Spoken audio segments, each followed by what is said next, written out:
tuzungumze jambo moja. Kuna vile viwango vya ujazo wa Roho Mtakatifu.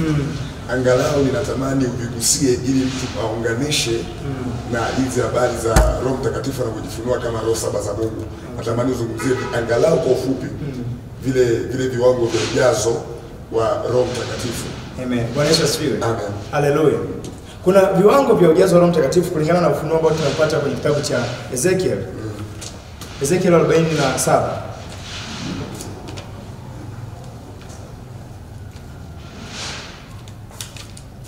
Ezekiel 47 anatusaidia sana kupata ufunuo mzuri kuhusu Roho Mtakatifu.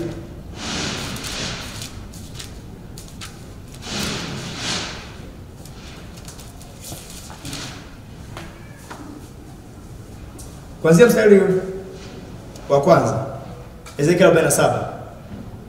Ni story nzuri sana, inabidi uifahamu na uone faida iliyopo hapa.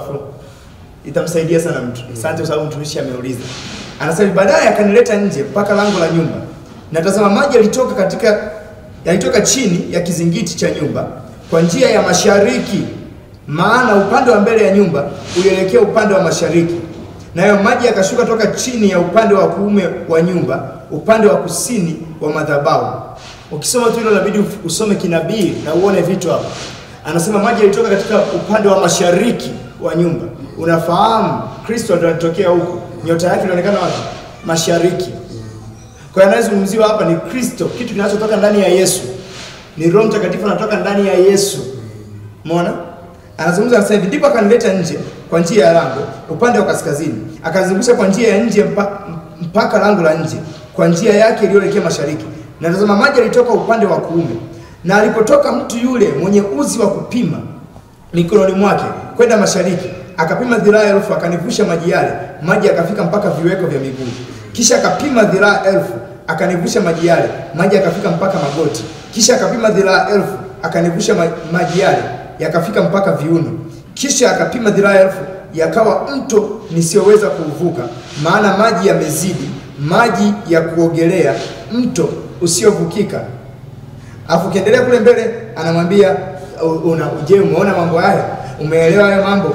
Alafu akaendelea kuelezea ule mto ulivyokuwa unaenda na kule ambako ulikuwa unaenda. Angalia mstari wa 9. Angalia mstari wa 8. Ndipo akaniambia maji haya yanatoka kwenda pande za nchi ya mashariki, nayo yashuka mpaka Araba na kuingia katika bahari. Maji yatokezwayo yataingia baharini na maji yake yataponyeka. Angalia, anasema maji yametoka kwenye mto yanaingia baharini. Hapo anasema yatakapoingia tu baharini maji yale yataponyeka. Anaonyesha jinsi ambavyo mtembeo wa Roho Mtakatifu ukienda kukuta kitu kikubwa popote pale, hicho kitu kitaponyeka. Kwa hiyo unaanza kumfahamu kwamba haya maji sio maji, ni roho, kwa sababu tunaona ndani yake kwanza kuna uponyaji.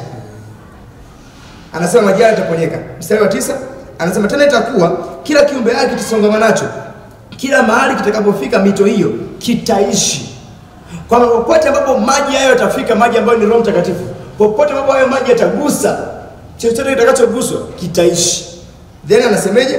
Kutakuwapo wingi mkubwa wa samaki kwa sababu ya maji haya yamefika huko, maana maji yale yataponyeka na kila kitu kitaishi popote utakapofika mto huo. Angalia huo mtu anachokifanya. Anasema kutakuwa na wingi wa samaki popote ambapo hayo maji yatafika. Wingi wa samaki maana yake nini? Nenda kwa Petro. Utakuwa mvuvi wa samaki, utakuwa mvuvi wa watu. Maana yake kutakuwa kuna watu wengi wanaovuliwa pale ambapo Roho Mtakatifu atafika. Roho akiwepo, watu wengi wataokoka, watu wengi watakuja kwa Kristo pale ambapo huo mtu ambaye ni Roho Mtakatifu utakuwepo. Ukiendelea kupele anasema hivi, kutakuwa kuna miti iliyopandwa kando yake ambapo mizizi yake itakuwa ni dawa na juu utazaa matunda. Ndivyo ambavyo watoto wa Mungu waliokaa katika Roho Mtakatifu inabidi wao ndani yao wanatoa dawa na wanatoa matunda. Haleluya. Haleluya. Kwa hiyo ukisoma tu mtu unapoendelea kufanya hii kazi utagundua huyu sio mtu wa kawaida, anazungumzia habari za Roho Mtakatifu. Sasa ameuzungumzia kwenye viwango vinne. Amesema kwanza aliponivusha hayo maji yalifika viweko vya miguu. Yalikuwepo viweko, tunaita anchor level. Kiwango cha ujazo wa roho, umejazwa roho lakini kimeishia kwenye anchor, kimeishia kwenye viweko. Kama mwaipita kwenye maji ya viweko, unaweza ukayavuka tu. Unayasikia, unayahisi kwamba nimekanyaga maji, lakini hayawezi kukugarikisha, hayawezi kukuendesha.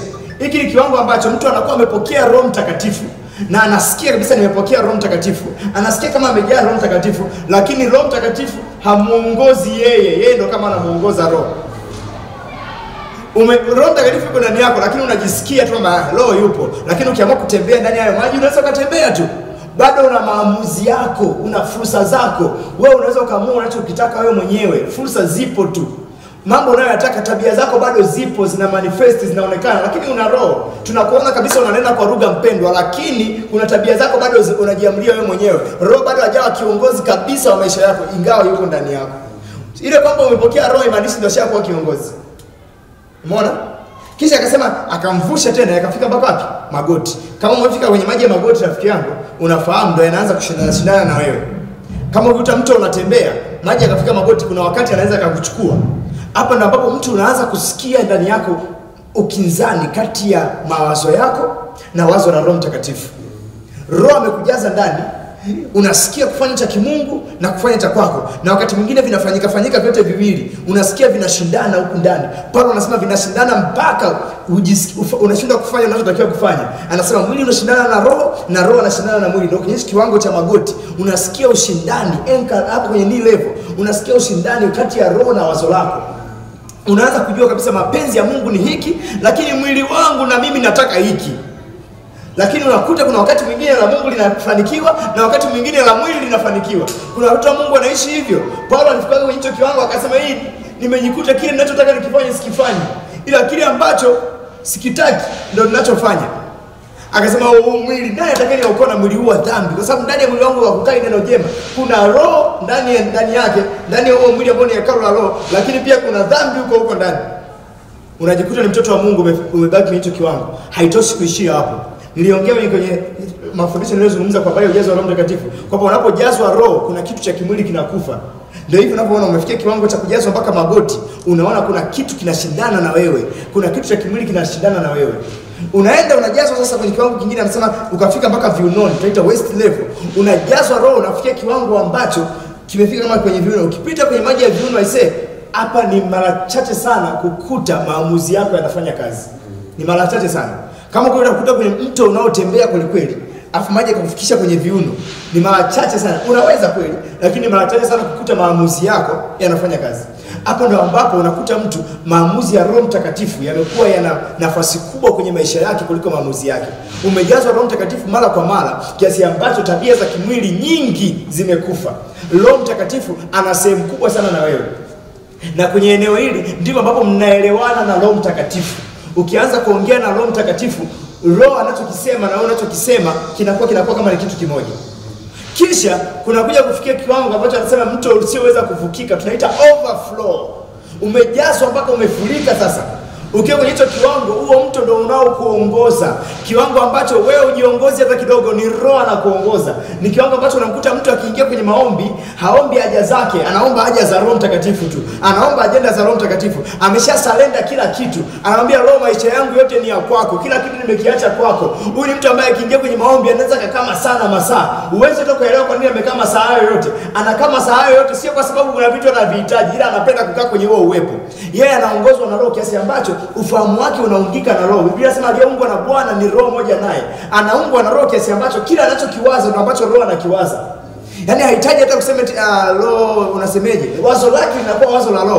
Ndicho ambacho Yesu anaambia wanafunzi wake, mtakapoitwa mabarazani msijiulize mtasemeje, kwa kuwa saa ile mtakachokisema ndicho ambacho Roho anakisema, kwa kuwa si ninyi ila ni Roho Baba yangu asemee ndani yenu. Kwa sababu gani? Umempa Roho uhuru kiasi ambacho hakuna wazo lako linafanya kazi. Ni wazo la Roho Mtakatifu pekee ndio linaloendelea ndani yako. Inabidi mtoto wa Mungu ufikie hicho kiwango. Hichi ndio kiwango cha mahusiano ya Yesu na Roho Mtakatifu. Mpaka Yesu anasema yote nilionayo mimi ni ya Baba, yote ya Baba ni ya kwangu. Yote nilionayo mimi ni ya Roho ni ya kwangu. Yaani imefika wakati ninachokiwaza ndio kitu ambacho Roho anakiwaza. Ninachokitaka ndio kitu ambacho Baba anakitaka. Lazima ufikie hicho kiwango. Uhakikishe umesubmit mapenzi yako. Ile will yako ulionayo, will power ulionayo. Unajua Mungu ametupa uhuru wa kuamua, uhuru wa maamuzi. Lakini huo uhuru wa maamuzi uweke chini yake. Mwambie kabisa, najua umeniruhusu mimi niamue vyovyote, lakini mimi nilichoamua vyovyote ni kwamba naamua mapenzi yako. Mapenzi yako ndio yatimizwe, sio mapenzi yangu. Yesu alifikia hicho kiwango, anasema Baba, si vile nitakavyo mimi, bali mapenzi yako yatimizwe. Lazima uhakikishe unafikia kiwango hicho cha ujazo. Na hapo tunaita overflow. Ndio nguvu za Mungu zinakuja mpaka nje. Ndio nguvu za Mungu zinakuwa zinatembea na wewe kama kivuli.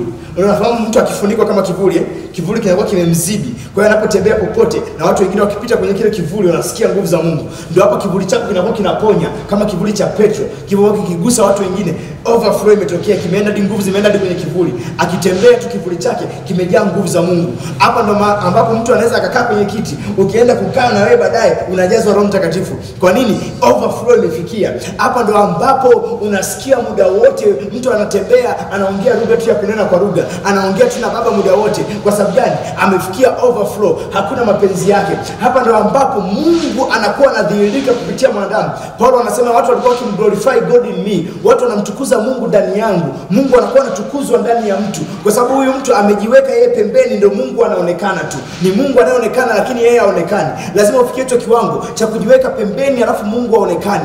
Mapenzi yako yakifa, Roho anakujaza mpaka overflow. Lakini mapenzi yako yakiishi, Roho aweza kukujaza mpaka overflow. Lazima ukubali kumwambia Roho Mtakatifu, si mimi ninayetaka kuishi, bali ni wewe unayeishi. Paulo anasema nimekufa lakini ni hai. Uhai nilionao ndani yangu ninao katika imani ya mwana wa Mungu. Iwe hivyo kwako katika jina la Yesu. Amen. Amen. Mungu awabariki sana. Usiache kusubscribe, kushare pamoja na comment. Bila shaka umebarikiwa. Tuonane wakati mwingine. Yesu akutunze sana. Amen.